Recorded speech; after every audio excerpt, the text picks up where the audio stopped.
Hello, beautiful. And what I'd really like to know is what is good in your life today? I'm Kia, and this is another episode of the Female Veterans Podcast. Today, I have with me a dear, sweet, wonderful human being. Her name is Theresa Melton. She was a competitor for Miss Veteran America, and she is currently helping veterans to learn all about transitioning in their career into mortgages, which I'm super excited about. And I believe it's so important that we help each other where we can. So I'm excited for her to share her story. And we're going to get into all of that. We're going to get into her experience in the military, all about Miss Veteran America and what she's up to now. So I want to just say thank you for coming, Theresa, and welcome to the show. Well, thank you, Kira. It's so happy to see you.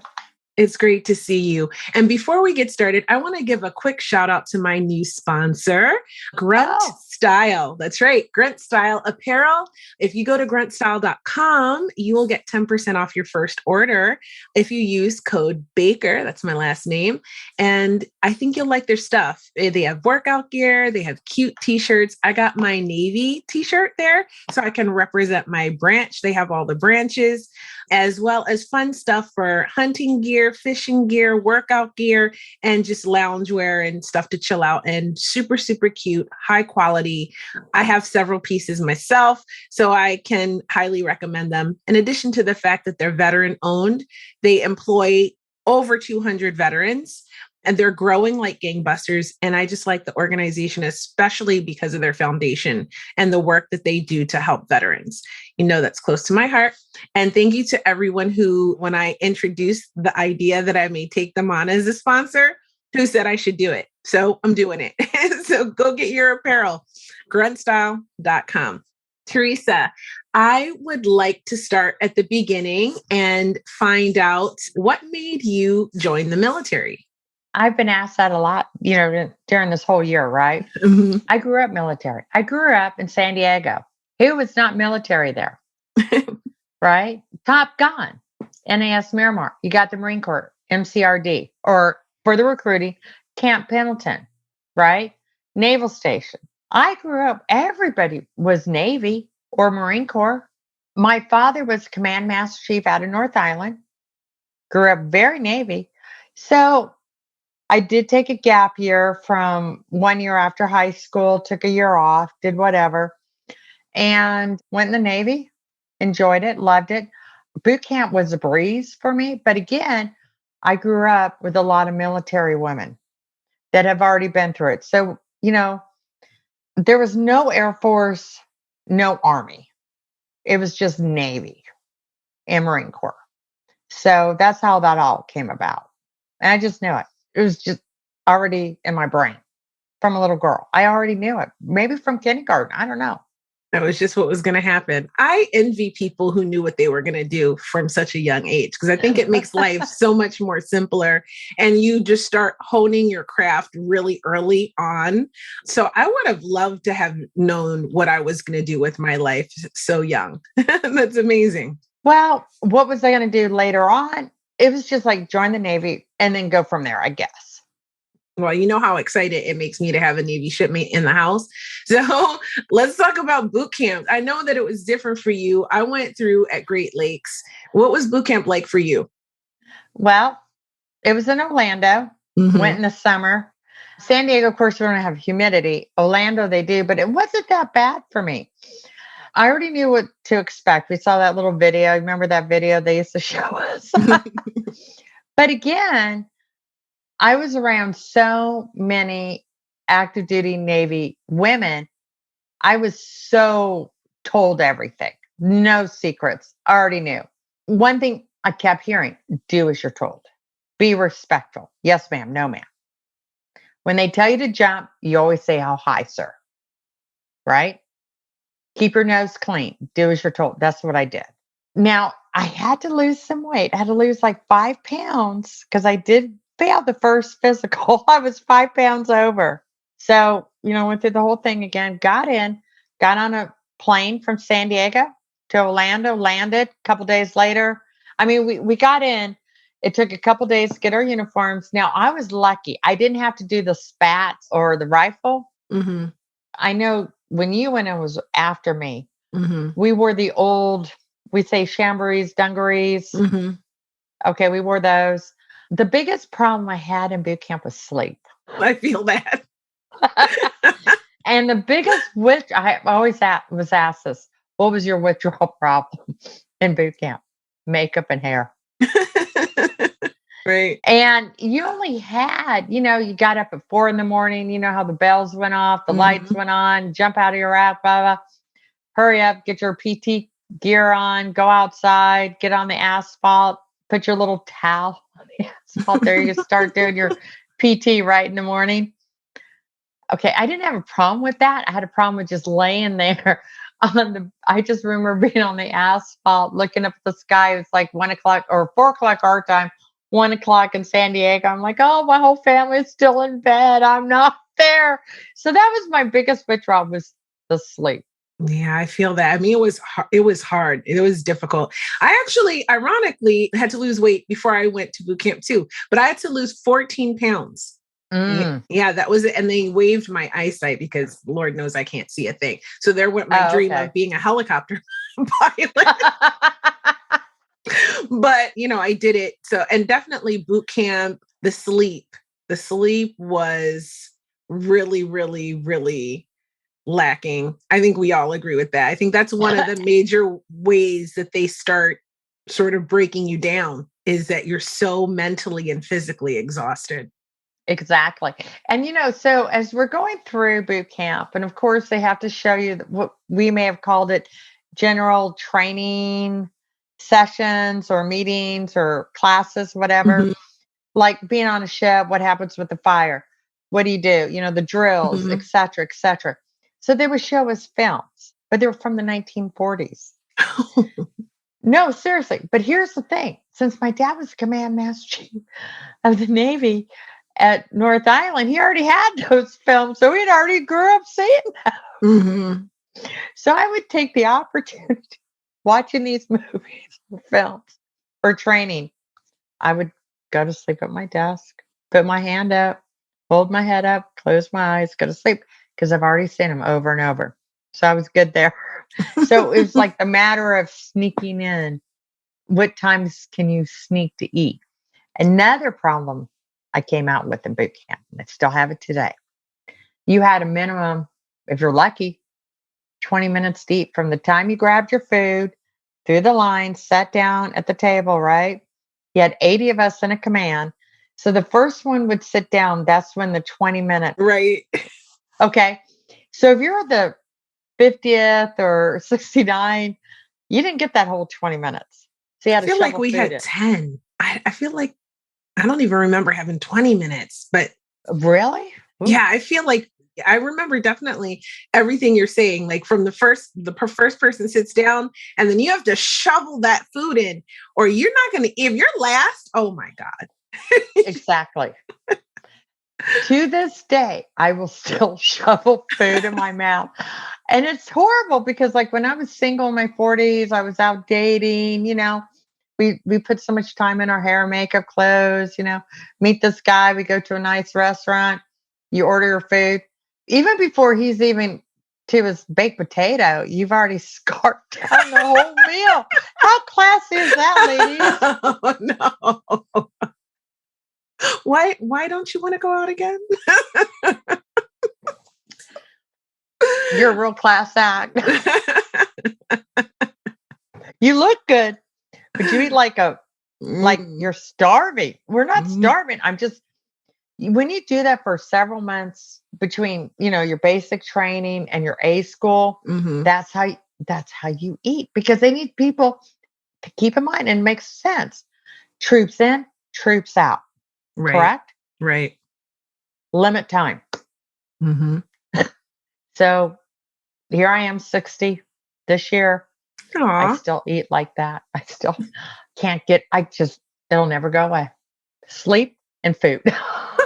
My stepdad was like that. When he sat down to eat, it was just, he was, that he, for some reason, had, and he was prior military too. So I understood where it came from. But yeah, I get it. So tell me, did you keep in touch with anybody from boot camp? I tried. Actually, I've kept in touch with women that I knew from way back when, maybe high school, but we weren't in the same, But as far as boot camp, I've been on a quest. I have my yearbook from boot camp. I've been searching. A lot of us have changed names, situations. There were a few, but over years, and again, this is way before the internet, before Facebook, social media. We did everything through, the APO, FPO addresses, trying to do all that. I've been on different pages looking for them. I haven't found anybody directly from boot camp, unfortunately. So what year were you in? I've been saying this lately, when the ships were still wooden and some of them still, it goes over their head. 1980, I went in. 1980, and you went in the summertime, right? June 1st, 1980.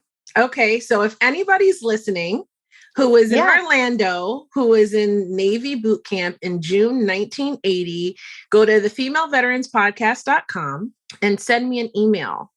And maybe you guys were in the same boot camp, and maybe we can connect you that way. So fingers crossed. And I think I was in command KO93. Does that sound familiar to you? See, I was in a 900 company, so it was different. But and I was at Great Lakes, so it might have been a little bit different. But hey, somebody will recognize that. Well, I hope, because there's a few of them that I was really close to, and we had a great time when we had the time. Yeah. Oh, I loved it. I unfortunately didn't get to keep in touch with many of my boot camp sisters either. I'm always shouting out Sunny Woolsey, but there were quite a few of them that were amazing and that we got really close during that time, because when you had the downtime, like Sundays, and we had those moments to really connect, we had some amazing conversations and a lot of bonding, and we would often swap. Like I was really good at shining boots, so I'd shine boots for people, and another girl might press clothes or stencil or whatever. So, I mean, we did a lot of really fun things to get through. An experience like that bonds you, Right, absolutely. And you need that. And that's where you learn the importance of being a sister in arms, regardless, because I have your back, you have mine. And you share talents amongst each other. Absolutely. And that's my favorite part of boot camp. It was tough, but we made it through, and A school was easier, but also tough. And I went through Hospital Corpsman, A school at Great Lakes, also on the other side of the base. What was A school like for you? Well, I did not end up getting a designation when I went in. I wish I would have, but again, I went in 1980. It was different times. I thought we went beyond that. The Equal Rights Amendment for women, right? But no, it was just the beginning. Yeah. So at that time, a lot of us women were discouraged to have a destination. Wow. So, I know, really, right? I wanted to be in air traffic control, but it was a male-dominated rate. Oh, wow. They didn't want women there. And I didn't know until later on, because they didn't think women could actually get a pilot up in the sky, like in a fighter jet or whatever, get him to land. They thought we couldn't do it. Only a man could do it. Wow. I didn't know that until, And they didn't think we could do like the MP military police. They didn't think we could carry a gun. Hello. And then there was a lot of rates that were close to us anyways, because of the men, So there was a lot of clerical. So what I ended up doing is I went through, after boot camp, I went through probably about a 12 to 16 week open program in Orlando. So it was just to learn everything. And we were able to have certain jobs on the base. So I did the swim because I was really good on the swimming. So I helped out with the boot camp side of getting the recruits to pass the swimming portion. Nice. So I did all that. And then I also helped out with the PT side of it too. The ones that were having a hard time keeping up with the runs, the sit-ups, all that. So I also did that. So from there, though, I said, I want to be a personnelman. I didn't want to be yeoman. I wanted to be a personnelman doing the paperwork. And I've always loved that. So that's where I went in. And I did get my designation to do that after that. Nice. So what was active duty like for you once you were designated? I was okay with it. I was in during the salt and pepper days. Do you know what I'm talking about there? Well, why don't you share? Because I know a lot of people won't, especially that came in after me. Right. Salt and peppers were the white shirts and the black pants, salt and pepper. Then we had our winter blues, which were, they called the blues, navy blues, but it was actually the black long sleeve tops, shirts with the black pants. And then it went into the whites, summer whites, everyday whites, again, different terms, depending on who you're speaking to, what part of the country, the white tops with white pants. So that's when I went in. I was after those days, the salt and pepper days. We were summer whites and winter blues. And we had the dress white skirts. And I preferred the winter dress uniform. That was my favorite uniform. The dark, the winter blues, the black and black. Okay. Yeah. I like the whole Cracker Jack look on the guys. I didn't like it so much on the girls. That was, funny you say that now with the Cracker Jacks. We've heard that different ways too, right? That was being talked about when I was in. We were already rejecting that look because, come on, Popeye. Popeye the Sailor Man, that's his uniform, right? And when we started seeing no, seriously, because maybe we were just like a test to look at, as women being in. We weren't wearing them. They weren't out. But what do you think? What do you think? We did not like that. And I still don't. I don't find it to be attractive. I don't find it to be following the Navy history of it. I just don't find it to be a good look on a woman. Sorry. I feel you.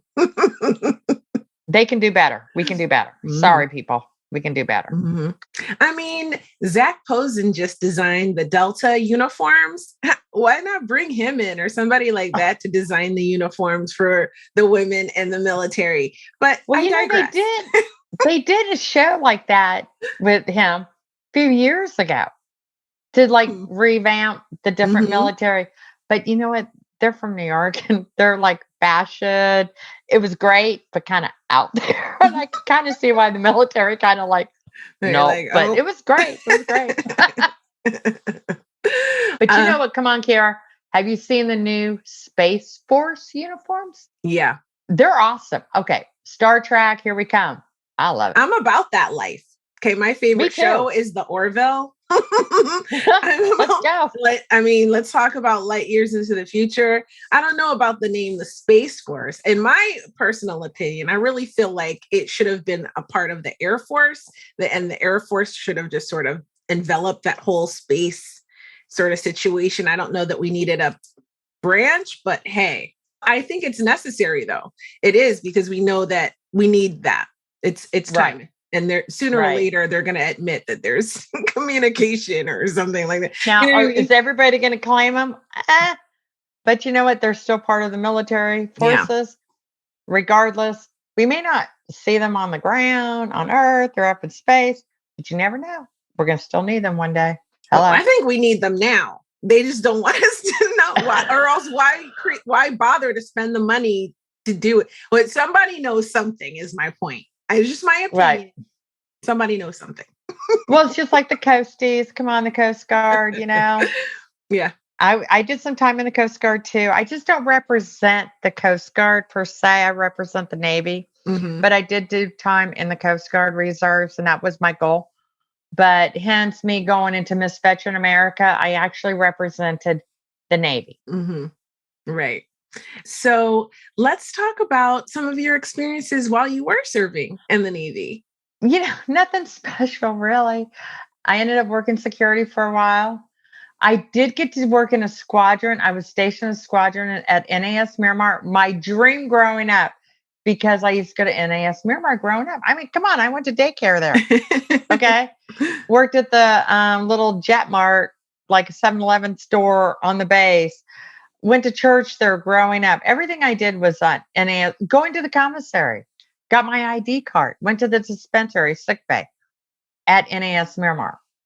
So for me, seeing all these years growing up, knowing the squadrons and Blue Angels would come in and all that, my dream was to actually get into a squadron at NAS Miramar. That was a dream come true for me. Look at that. Dreams come true. They did. NAS Miramar. And I used to get up in the morning. It's like because at times I would stay with my parents back and forth. When you're military transferring, married, your husband's over here, you're over there. You may not have a permanent home, but you have family, so you can go back and forth. That's what I did. So for me, I would get up. Oh, Dad, I got to get up. I got to get my uniform on. Oh, here's Amber, the toddler, my daughter. I got to go up to, NAS Miramar to do the squadron, Oh, great. Next thing I knew, get off work, come home. My dad would be at the Eagles or VFW, whatever. I would see my chief from the squadron there. My dad would be so happy. He goes, oh, there's your chief, at the squadron, So yeah, it was great. So that was like, for me, my ultimate goal was to get back to NAS Miramar and be a part of NAS Miramar, which is now the Marine base, but still. That was amazing. Not everybody gets their dream, and you did, and that's they couldn't come true. I grew up there. Mm-hmm. When you're getting your detail, you don't always get number one on your dream sheet. Is my point, but it's beautiful that you did. So that was a great thing for me. So that's the best memory I have being active. That's awesome. So I was going to ask you, what is your favorite memory? So since you already clarified that, what was your biggest obstacle while you were on active duty? Being a woman. Wow. Being a female. Absolutely. The older military there were very aware of my father's situation. Mm-hmm. Did that come into play? Sometimes it would be like, I can't, again, closed doors, closed ears. Can't believe your dad even allows you to go in the Navy. Doesn't your dad know any better than women have no place in the military? Wow. So this was 1980. Keep in mind, here again, when I went to high school, the whole equal rights amendment, marching the women, burning the bras, all that kind of, I really thought we won. We did not. Yeah. Didn't we all think we won till we learned we did not? Why would I have thought anything different? Right. So what I see today, what I saw then, it just kind of makes me mad because I was willing to do all that back in 1980. Mm-hmm. But it was the men that kept holding us back. Wow. And that's what's so frustrating. Wow. Am I jealous of the women today? Maybe because they got to do what I wanted to do, thinking I could do it, but there was no way I could do it in 1980, but they're doing it now. God bless them. That's powerful. There's some powerful words when you really think about it, because a lot of the interviews I do, I am stunned at how far yet we have to go. Mm-hmm. Right. But listening to you and thinking about my own experience in the military, how far we had come from what you're talking about even then. So 14 years later, right, is when I went in. And then the women now, what they're doing today and how things are evolving. You can see the progress, but it just still doesn't quite feel like enough. And when you put it in the perspective of, am I jealous of the women today? Maybe a little bit. It does like really shine a light on the fact that, yeah, look where we came from. Look what you had to go through, wanting more and being boxed in by a toxic masculine thought process of the past. And correct. And here's the thing. And I remember being in, I was told by several chiefs, E7s, E8s, for the ones that are Army, Air Force, when I say chief, it's the E7, so they can understand where I'm at, right? gunny sergeants. I don't know, sergeant major, something like that. Forgive me, Army and Air Force, if I didn't get that right. Please forgive me. We don't really learn it. Still respect. Thank you for your service. Here's my salute to you. Okay, thank you. Anyways, I got this. Now, my father was full on women power. Okay, full on join the Navy. You know, I grew up, and I say this so proudly, equal opportunity home. I had brothers and sisters, 7 of us. Totally equal opportunity. There was no such thing. You're a girl, you're a boy. We all fought across the board. Okay. There was no discrimination in my household, I grew up with, right? So for me to go in the Navy, my dad did not. He wasn't one of those, oh, you're not going to make it. My dad goes, yeah, do it. Here we go. However, when I got to my bases, all that kind of stuff, I can't believe your dad wanted you to be in the military. Did your dad try to stop you? Because, after all, he was E9, he was a master chief, all that. I didn't get that from my father. So then to have a master chief at NAS Memphis say this to me, not only he could not understand my own father allowing me, I guess, to be in the military. He was like, I don't believe women should be in the military. And I'm like, what? No, women should be married to the military, being at home, supporting their husbands in the military and having their babies. Wow. Again, I'm 19 years old. I was not raised like that. That was never told to me. Yes, did that stunt my career in the military? You bet. Because that E9 Master Chief is the one that would sign off, my requests. And see what I'm saying? So no matter at that time what I could do, even the backing of my father, it did not matter because we were still talking the men. And I hate to say this because we have a lot of great men in the military. Colin Powell, love that man, right? God bless him. He recently passed, Love Colin Powell. I look up to him, or I did. But I'm just saying there are so many of them. And I'm going to tell you this real quick, because when I am out in the public doing grocery shopping, Walmart, banking, at McDonald's, whatever, I see a veteran with their veteran hat. I go over there immediately. I offer them, hey, thank you for your service. I'm a veteran too. Here's my business card with my notary signing. If you're a veteran, I do give you a free notary, right? As a service. I have had overall great response. Recently, I had a man, Army vet, way back when. No response, no respect, nothing from him. Because he was from the old school. He does not believe women should be in the military, even to this day. It's still out there. It's still out there. Yeah. Yeah. And the thing is, a lot of these military women, you got to be careful because they can take you out to the back alley. Those guys are not going to come out of the back alley. Women will take them down nowadays. But you got to be careful who you're going to be, disrespecting, saying. Well, these old guys, they're a relic. They're a thing of the past, and they're fewer and farther between. So we hope. There are still a lot of toxic male mindsets that have sort of trickled down through the ages and are still floating around in the military. Obviously, this is why we still see harassment, why we still see sexism, and why we still see assaults happening in the military to this day. So, correct.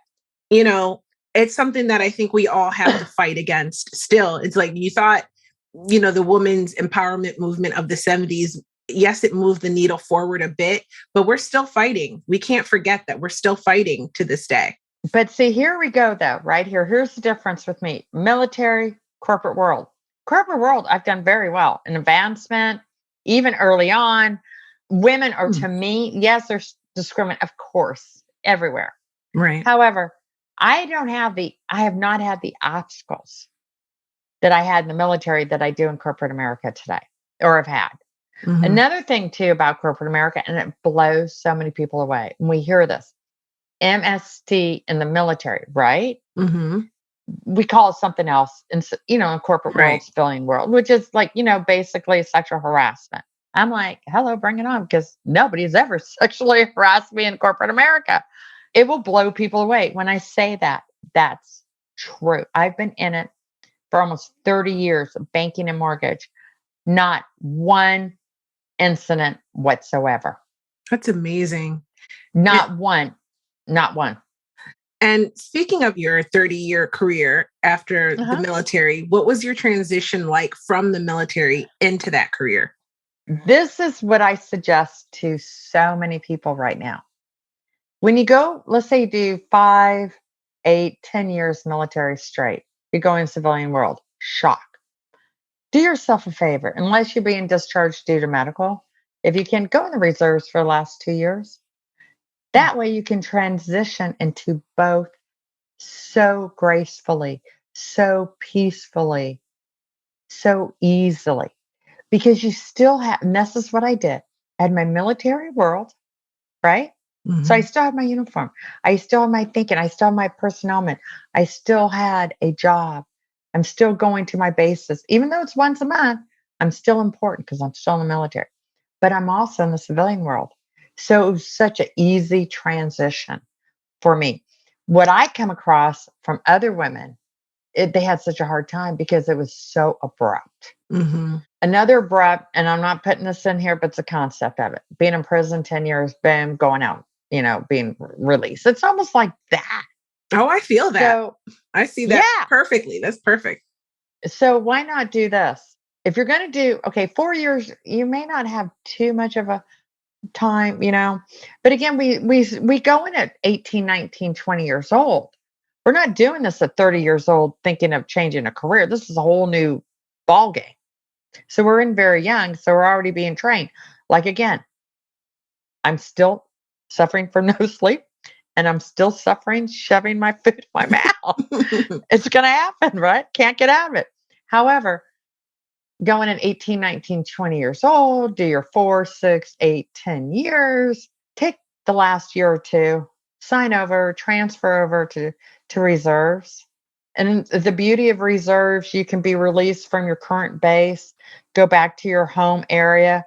They will usually try to find you a reserve unit. So you can still be at home, do your corporate America, maybe go to college, whatever you need to do, take care of your family, but still do your reserves. Easy peasy. Whew, you're not totally out. You're still in, 1 foot in, 1 foot out. Maybe do you want to look at it that way? It's great. To me, that's the best transition advice I can give you. Wow, that's incredible. That is amazing advice. Once you were in corporate America, how did your military experience benefit you? In a lot of ways, really great. I'm working for a really great mortgage company. I work remote, thankfully. A lot of us are now, will be. But I started this Miss Veteran America on a fluke. Actually, I found it going through being on all these different vet pages that I'm involved with, with the veterans on Facebook. Started looking into it. Why not? I'll do it. I had no idea the time, the energy, funds, etc. into it. However, my company has been great. When I became a finalist in July, I was like, oh, I better let them know. Only because I had to, because of media. I knew not only was I going to be on local media here in Jacksonville, Florida, but it would go national. So I did alert our media department, okay?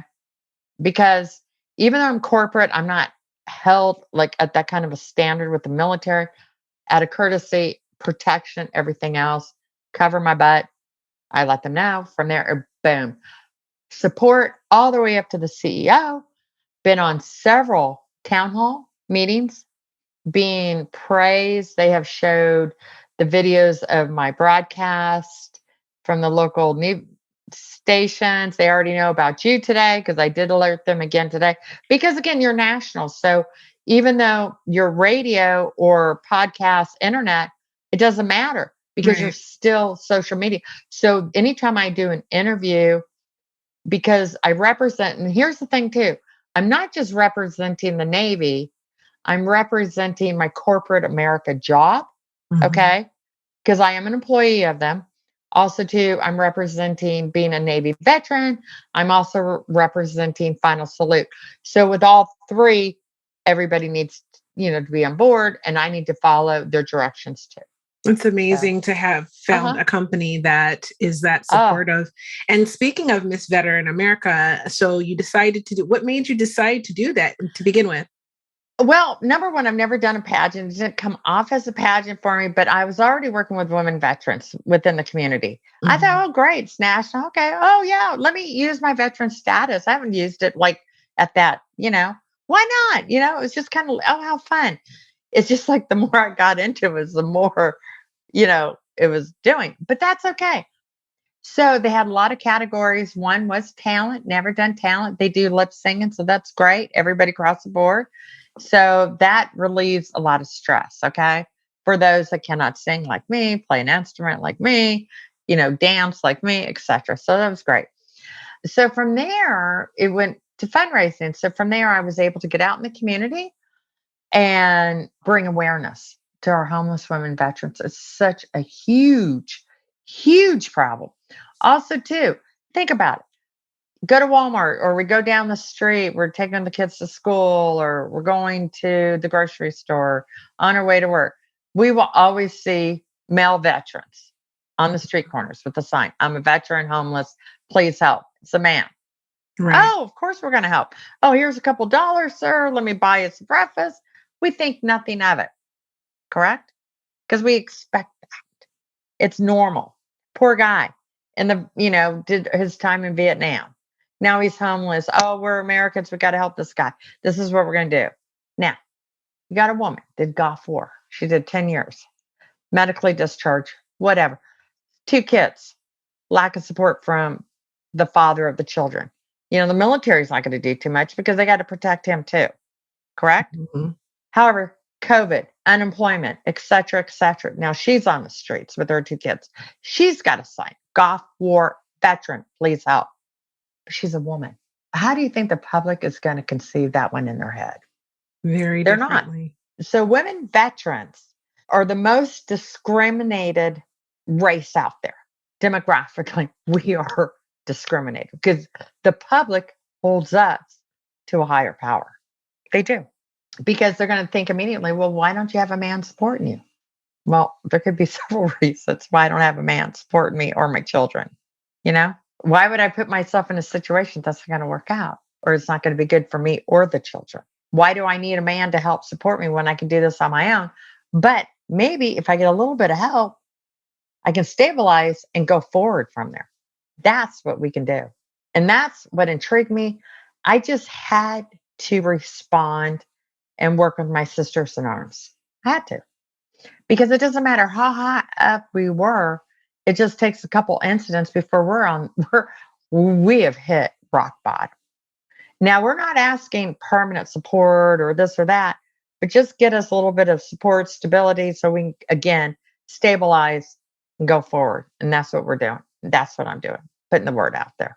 It's a beautiful message. It's close to my heart. I always say this, and every time I do any sort of an event or have the opportunity to give my opinion, but I don't think anyone who has served their country, male or female, who raised their hand and gave their oath and became property of the United States government should not serve and then end their military service without having at least their basic needs met.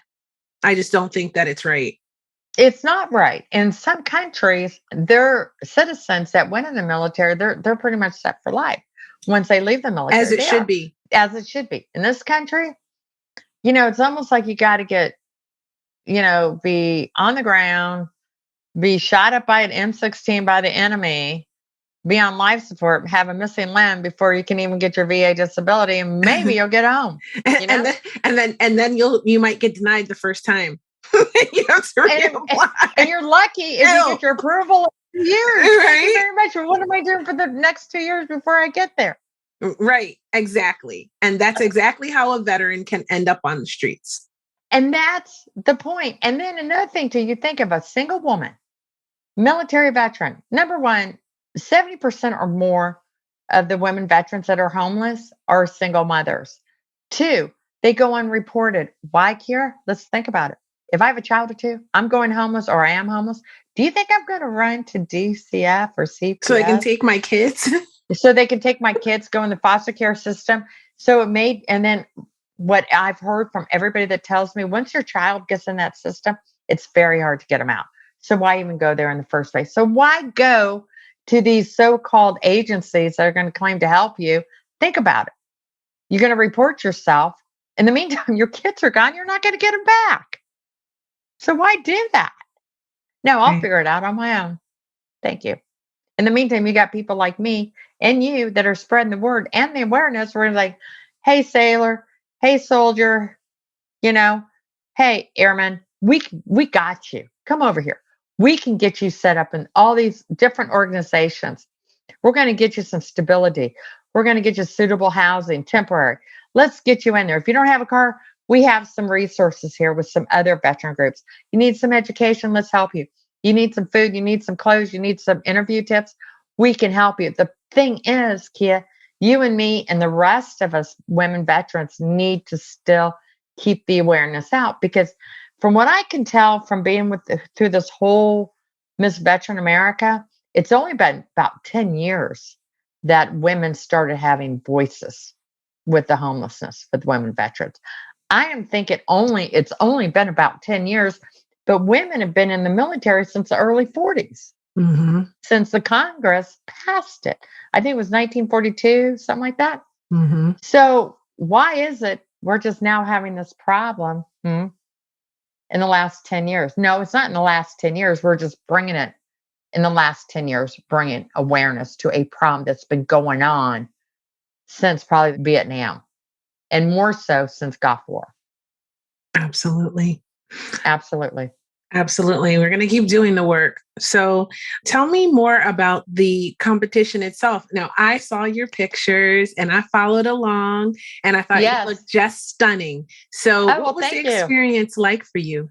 It was wonderful. Let me tell you some wonderful women. Now, there was a group of us that went on Zoom every Sunday. We did like a work study just to go over, this is what we're going to expect. This is what we're supposed to expect.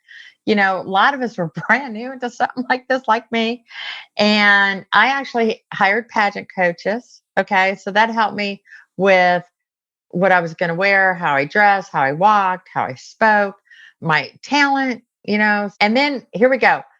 Friday morning, 0800 in the morning, Friday morning, check it. Busy schedule, all that Friday, all that Saturday, all that Sunday. Sunday night was the finals. And because Friday morning, first we did our speeches and we had to know the cause, the mission of Final Salute and the history of it and the stats. 2, we had to know women in the military history, a lot to learn there. Also to our advocacy and what was our reasoning to be part of this organization, or why did we enter into the Final Salute with Miss Veteran America, all within 6 minutes with a board of awesome women. In fact, one lady, I wish I had her name, she was the E10 in the Army over the whole Army reserves. Wow. Come on. Impressive. And very impressive, right? So, and then too, we had to know 10 names of the queens of Miss Veteran America. So there was a lot in 6 minutes, being business dress, all that. Then from there, we had a little bit of time, go up, change into your costumes for the talent. So we had that. Then we had like a 45-minute lunch break. And from there, you're going back up, getting dressed, photo shoots with our t-shirts, serve like a girl, in our heels. Next thing I know, we're doing rehearsals. We're doing this, we're doing that. So yeah, that was Friday. That was just only Friday. Saturday, here we go again. Oh, plus Friday night, we had the white party. So I remember talking to my husband because he stayed here, okay, which I was fine with. I was almost crying. I'm like, I'm so tired. I haven't worked like this in combat boots. I was just crying. Makeup had to be on all day long. Hair. Oh my goodness. Plus the multiple changes of clothes and multiple schedule changes. And then you're trying to eat, at least have a bite, not to get your lipstick messed up. It's crazy, right? But it's great. Don't get me wrong. Saturday just as speeches. We had people coming in talking about the organizations and doing this. I mean, it's just do, do, do, do, do, do, do. You got photo shoot, another one doing this. And then Sunday, well, when you see me in the dress with the boots, right? Mm-hmm. I had makeup and hair coming in at 9:30 in the morning, took about almost 2 hours to do that. From there, I had to be down in the main ballroom area to get the photo shoot, which easily took 45 minutes to an hour to do that. All the poses, all that, right? Now, go back up, take everything off. It's, keep your makeup and your hair perfect the whole time. Now you got to try to eat, and then you're like, okay, now we got to go back down at 5:00. Now we're doing more press releases and more this and more that, photo shoots. Now, here we come with the finals. But because I got top 10 for talent, I had to bring in all my costume changes for the talent portion. So it was crazy, but it was fun. We were all just like, modesty was out the window because we were all in a big conference room with us ladies, contestants, dresses, this and that, Spanx and heels and, putting on military uniforms because we're going back on stage, put our hats on, put our t-shirt on, put our gowns on, put this on, It was crazy, but it was fun. And, and they would yell at you, 5 minutes to showtime. Oh my God, let's hurry up. You're trying, redo your lipstick. And, we're all tough chicks, okay? But I'll tell you, we become putty when it comes to perfect hair, perfect makeup, okay? Yeah, I imagine. And your dress has got to be on. Oh, yeah. It took a lot of preparation, but it was fun. Sounds like you need a team to get the right. Right. Get everything right. Well, we were all there for each other. Trust me. Amazing. It sounds like a fun but exhausting experience. What was your favorite part? My favorite part was being there, I guess the night of the finals, for me, wearing that beautiful pageant dress I had. Of course, I had been working, going to the gym, working on my arms, being able to wear combat boots again, working up on my upper arms, working the makeup, the hair, also to just being, for me, it was the biggest win for me was being announced, being on the top 10 of the finals for the talent and to perform again. That was my huge win. So that was it. That's amazing. Well, yeah. I know that you brought a lot of awareness to homelessness for female veterans, and you did a lot of really good work. And so thank you for doing that. Thank you. Thank you. And I know that you looked amazing, and it sounds like you had an amazing time there. So would you recommend it? Absolutely. In fact, I'm working with a lovely lady right now. I worked with her several hours yesterday with her. And you're going to have her on, right, Kit? Absolutely. She joined in 1970. She's a Vietnam vet. How rare is that right now? Okay. Mm-hmm. Not only that, she's a retired nurse who worked for the VA in the psychiatric. So she has a lot. She has a story. She has a lot to offer. Trust me. So we're working together. And so what I did for a gift for her, for good luck and to go forward, I got her a hat. It says Navy veteran, Vietnam veteran, right? Navy, Vietnam veteran with the ribbons. She almost cried. She goes, I've been wanting one of these. I said, well, you know what, Stacy? Now that you're going into the competition, going to work on this and this and that, you are to wear that hat, wear it proudly when you walk out that door, because you are a Navy, Vietnam veteran, female, going for us. For the homeless women veterans, here we go. Bam, I'm behind you, and I'll get other people behind you too. Well, I'm behind her too. So, yep. Go Navy. No, I love go Navy. Go military. Come on. Now we did have one lady that was a Marine. Oh, wow. So we had a lot of fun. And it was so funny with me. They're like, I was one of the older ones, but there's women in the past have been a lot older than me that have gone into the competition and have actually placed. Okay. So I got to the point, I was like, yeah, I joined the Navy when the ships were still wooden. Well, I'm talking to an Air Force. I'm talking to an Army girl. I'm talking to a Marine girl that, okay. They just kind of blew it off because they didn't know when I said I joined the Navy when the ships were still wooden. Well, I think it's the Navy or the Coast Guard would understand what I'm saying. Yeah. But it was so funny too, because we had so many military terms being thrown at us. Even during rehearsal, we've got one lady who was a major in the Air Force. She's like saying some Air Force stuff. I'm like, okay, what is she saying? I don't understand what she's saying. And we'd have someone with the Army, and so it was like confusing, because of some of the commands. The But let me terminology tell is you too, different. absolutely. But however, here's another thing too. So I tell you who is going to compete. Remember your left face, right face, about face, parade, rest, salute. Remember that, because during rehearsals, when we had to work on our formations, right, as you will, left face, ladies, not your left face on that shoulder, it's your other left face on the Your other other left shoulder. face. Oh, I thought that was hilarious because we would get in there. Now, I never could keep my lefts or rights, but I was always good in formation. I would always, like, out of the corner of my eye, I would look to the right or left, who's next to me, which way they're going, then that's the way I'd go. Left face, right face. Yeah, a whole bunch of us were like different. I thought that was just so funny. Well, after you're out of the We- military a while, you kind of start to forget. But we got it right the night of the finals. But that was such a crack up for me. I was like, oh, they're still doing this. Oh my goodness. Well, it sounds like an amazing time. I think that Final Salute and everything that Jazz Booth is doing over there with the competition is just really, really incredible. I can't salute her enough for creating this and the work that she's doing. So if you have a chance to support that, please do. I'll put links in the description box of this episode so that you can check it out. As always, the description box is where you read what the episode is about. So just scroll down and there you will find links to organizations that I affiliate with, as well as my Instagram, my social media stuff, and more information about how you can connect with Theresa.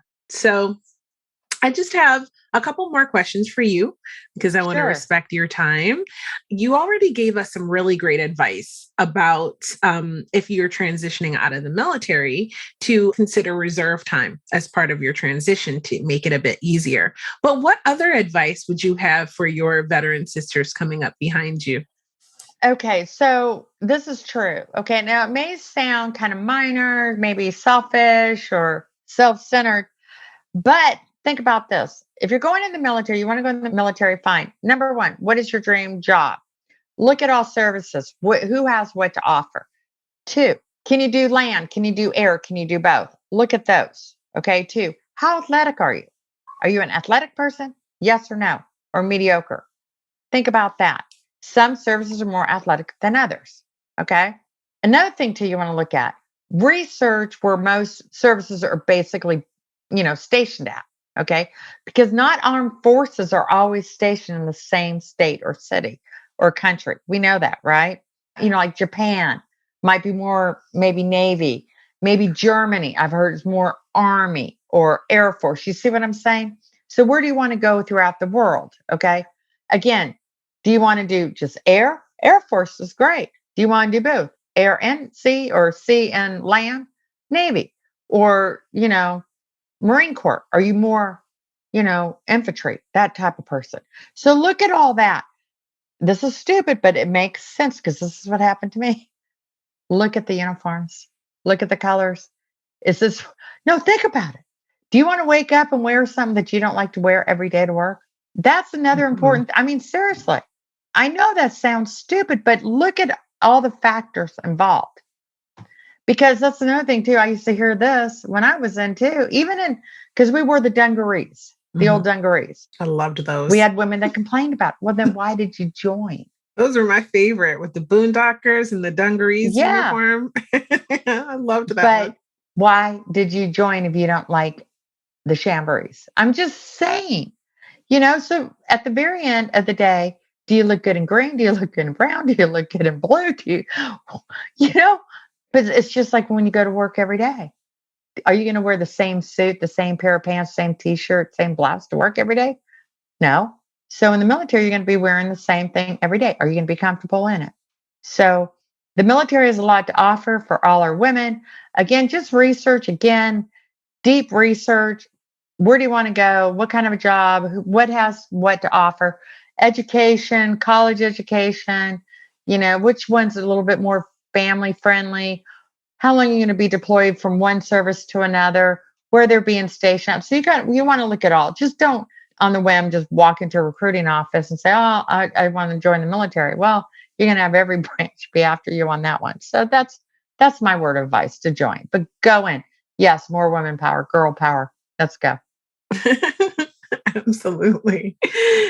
So I just want to say thank you so much for being a guest on the Female Veterans Podcast. I know that you are offering services through various foundations to help teach veterans how to shift their career into the mortgage industry. So if So I do have a little workshop calling Mortgage Basics 101. I'm not endorsed by any investors or, mortgage companies. This is my knowledge to give to the ladies. Hey, if you want to switch careers, banking and mortgage, I can help you. I do workshops. And what I do is I ask the nonprofit organizations, if they're interested, call me up. We'll discuss it. I will be more than happy to do a meeting via Zoom to your ladies, explain it, show them the curriculum that I've come up with, and go from there. Beautiful. So if you are a non-for-profit organization listening, or you know of one as a female veteran that you think this service would be appealing for that organization and it could help a lot of female veterans, please find the information in the description box below. Theresa, again, thank you so much for being a guest. I just love your energy. I think you're amazing. And I can't wait for everything that you have coming up. Well, thank you. And thank you so much. And you've been such a pleasure. And I want to see you in 2023 up on the stage with Miss Veteran America. I will work towards that goal.